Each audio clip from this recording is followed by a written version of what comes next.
The hidden dangers of toxic communication, 3 signs to watch for, and how to navigate them. Introduction. Effective communication is the foundation of strong, healthy relationships.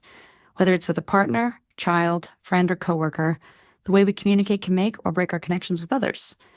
However, not all communication is healthy.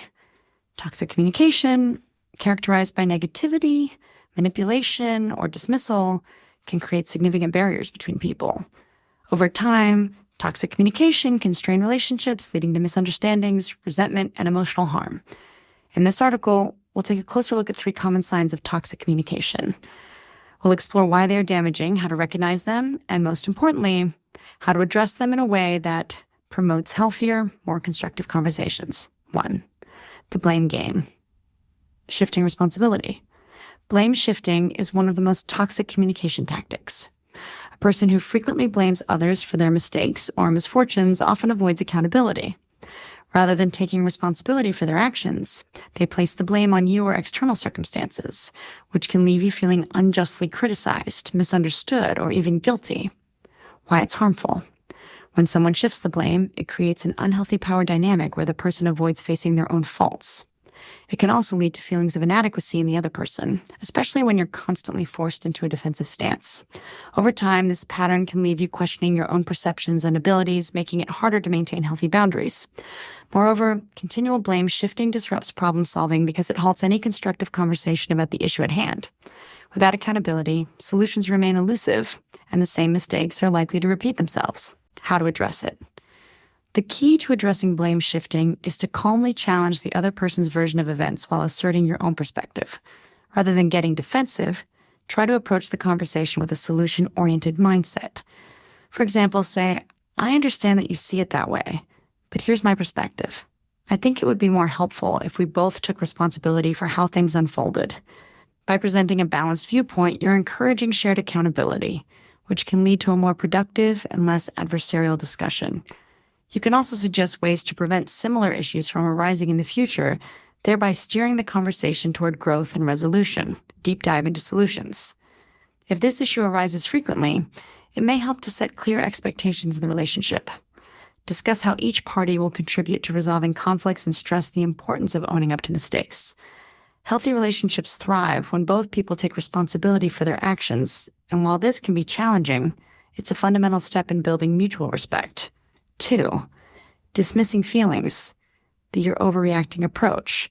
Have you ever shared your feelings only to be told that you're overreacting or that your concerns are no big deal? Dismissing someone's feelings is a common, yet deeply toxic, form of communication. It invalidates the other person's emotional experience and makes them feel as though their emotions are unworthy of attention. Why it's harmful.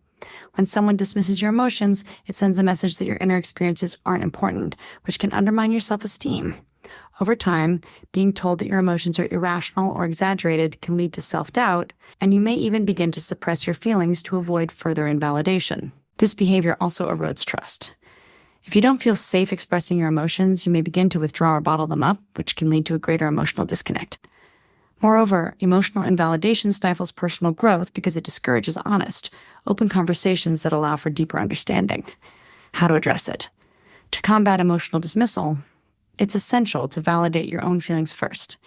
You have every right to feel how you feel, and recognizing that is the first step in confronting the situation. Then, calmly express how the invalidation makes you feel, using I statements to avoid sounding accusatory. For example, when I share my feelings and they're dismissed, it makes me feel unheard and frustrated. I need to feel like my emotions are being respected in this conversation. Encourage open dialogue by asking the other person to share their perspective, but also express the need for mutual respect when it comes to emotional expression. Setting this boundary ensures that both parties feel heard, and it creates space for healthier, more supportive communication. Deep dive into solutions. If dismissing feelings is a consistent issue, it's essential to set boundaries around emotional respect. Let the other person know that while you value their opinions, you need space to express your emotions freely without fear of judgment. Over time, this can shift the dynamic of your interactions, fostering a more emotionally supportive relationship. 3. The silent treatment, withholding communication. The silent treatment is one of the most destructive forms of toxic communication. Instead of addressing issues directly, the person withholds communication, leaving the other party in a state of confusion, hurt, and emotional isolation. This passive-aggressive behavior is used as a form of control or punishment, often leaving the other person scrambling to fix things without knowing what went wrong, why it's harmful. The silent treatment creates an emotional barrier that is difficult to break. It's a form of manipulation that makes the other person feel unimportant, neglected, or unworthy of attention. It can lead to feelings of abandonment, frustration, and helplessness, which can erode trust and damage the emotional connection between both parties. In addition, this avoidance of communication prevents conflict resolution. Instead of addressing the problem head-on, both individuals may continue to harbor negative feelings, which can lead to long-term resentment. The longer the silent treatment persists, the harder it becomes to reestablish healthy communication.